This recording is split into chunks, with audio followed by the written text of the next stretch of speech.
Assalamualaikum warahmatullahi wabarakatuh. Nama saya Daniel Fantoro, NIM 2020-1040, kelas teknologi kelas A. Saya akan menyampaikan hasil ulangan akhir semester mata kuliah Bahasa Indonesia.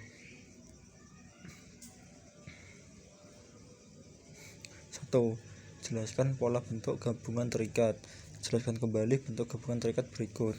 Jawab. Menurut KBBI, bentuk terikat adalah bentuk bahasa yang perlu bergabung dengan unsur lain agar dapat dipakai dengan makna yang jelas. 1.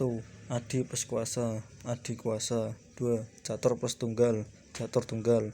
Dwi plus warna, dwi warna.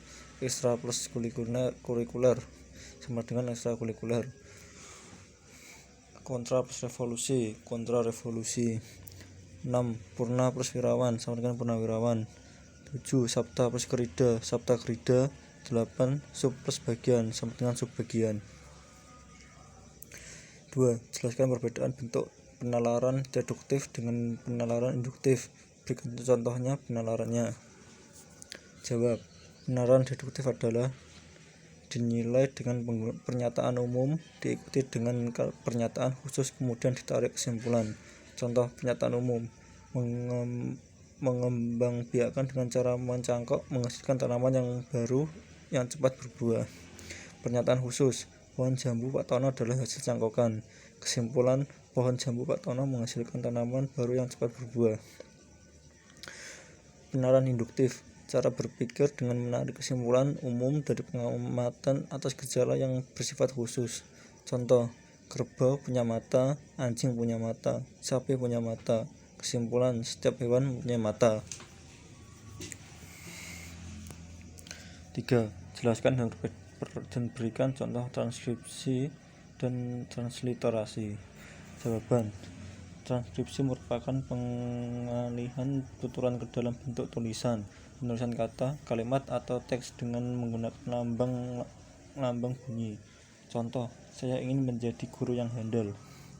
Transliterasi: penggantian huruf dari abjad ke abjad yang lainnya. Contoh: dalam bahasa Arab kataba, dalam bahasa Indonesia kataba. 4. Jelaskan penomoran bagian keterangan berikut ini. Perbaikilah jika menurut Anda masih ada penulisan yang salah. Jawaban. Dari semua program usaha masih ada yang salah. 1.0 tahapan persiapan program. 1.1 penerimaan warga belajar. 1.2 pemilihan penyelenggaraan. 1.3 pemilihan ketua kelas usaha. 1.3.1 musyawarah. 1.3.2 ditunjuk. 5. Jelaskan cara penulisan gelar akademik yang benar. Kemudian jawab soal berikut ini. Jika masih ada penulisan yang salah, segera diperbaiki. Jawaban. Penulisan gelar akademik erat kaitannya dengan aturan EYD. Aturannya adalah: 1. Antar nama orang dan gelar dipisah dengan tanda koma.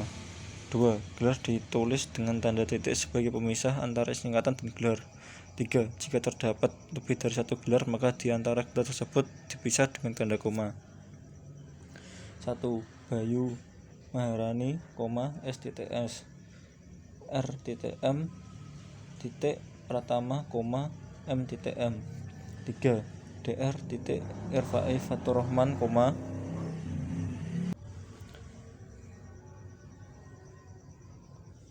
Dr. Irfai Faturrahman, S.PD, M.P.D. 4. Dr.Drs Muhammad Hansanuddin, M.P.D. 5. Profesor Dr. Ahmad Ulil Nuha, M.P.D. 6. Jelaskan penggunaan tanda elipsis, tanda siku, dan tanda kurung. Berikan contohnya penggunaan tanda tersebut dalam kalimat. Jawaban. Tanda elips merupakan untuk menunjukkan bahwa dalam suatu kalimat atau kutipan ada bagian yang dihilangkan.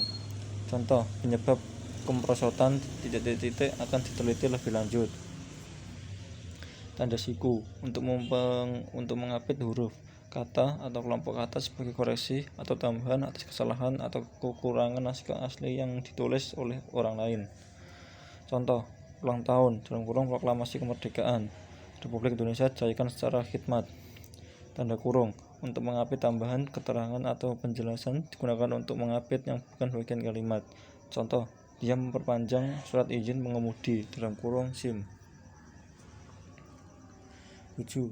Jelaskan 3 cara penalaran induktif meliputi generalisasi, analogi, dan hubungan sebab akibat (kausa). Jelaskan dan beri contoh.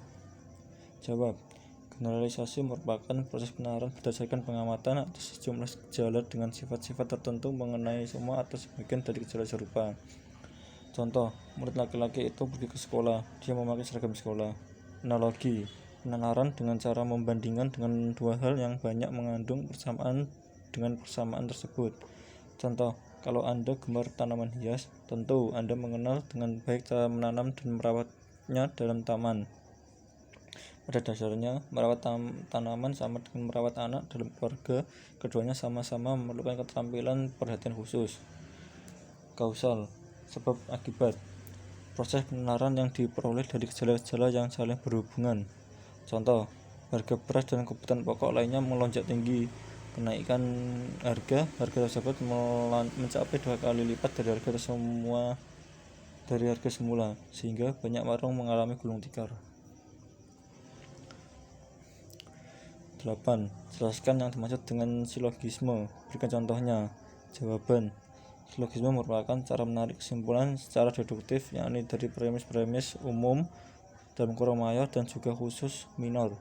Silogisme juga disebut sebagai penyimpulan tidak langsung karena konklusi diambil dari dua permasalahan yang dihubungkan dengan cara tertentu. Contoh, premis mayor, jika hujan saya naik mobil. Premis minor, sekarang mendung. Konklusi, saya naik motor. 9. Apa yang dimaksud dengan konjungsi? Sebutkan dan jenis konjungsinya dan berikan contoh penerapan konjungsinya. Jawaban. Konjungsi adalah kata penghubung antar kata, antar fras, antar klausa, dan antar kalimat. Konjungsi koordinatif. Contoh, Hana dan Salwa sedang bermain bersama. Konjungsi subordinatif. Dana selalu tertarik pada mainan sejak ia mulai belajar merangkak. Konjungsi korelatif, tak ada yang sempurna, baik aku maupun dia. Konjungsi antar kalimat, Uji memang selalu berbeda pendapat dengan adiknya, namun mereka tetap menyayangi. Konjungsi antar paragraf, contoh, adapun mengenai akan hal dalam pada itu. 10. Wacana terbagi menjadi 5, yakni wacana narasi, deskripsi, eksposisi, argumentasi, dan persuasi. Jelaskan ciri dan perbedaan tiap wacana tersebut serta contohnya. Jawab. Wacana narasi, salah satu jenis wacana yang menceritakan suatu peristiwa secara beruntun berdasarkan urutan kejadiannya. Contoh, Bayu terlambat ke sekolah hari ini karena bangun kesiangan. Ia tiba di sekolah pukul 7.45. Sehingga ia ditegur oleh guru piket dan ketika masuk ke ruangan ia dilarang masuk karena waktu untuk yang kesiangan telah habis.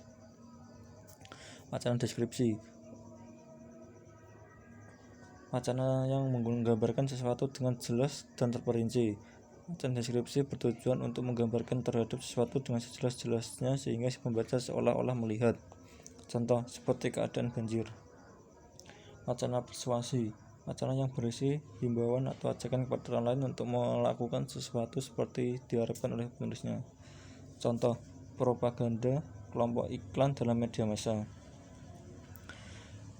Wacana argumentasi, wacana yang bertujuan mempengaruhi pembaca agar dapat menerima ide, pendapat, atau pernyataan yang dikemukakan penulisnya. Dalam wacana argumentasi biasanya ditemukan beberapa ciri yang mudah dikenal. Ciri-cirinya, ada pernyataan ide, 2. Ada alasan, data, atau fakta yang mendukung, 3. Pembenaran terhadap fakta dan data. Contoh, menyetop bola dengan kaki dapat dilakukan dengan secara sempurna. Tembakan kaki kanan dan kiri tepat arahnya dan keras. Sunjaan kepala sering memperdaya penjaga gawang. Sekian dari saya. Assalamualaikum warahmatullahi wabarakatuh.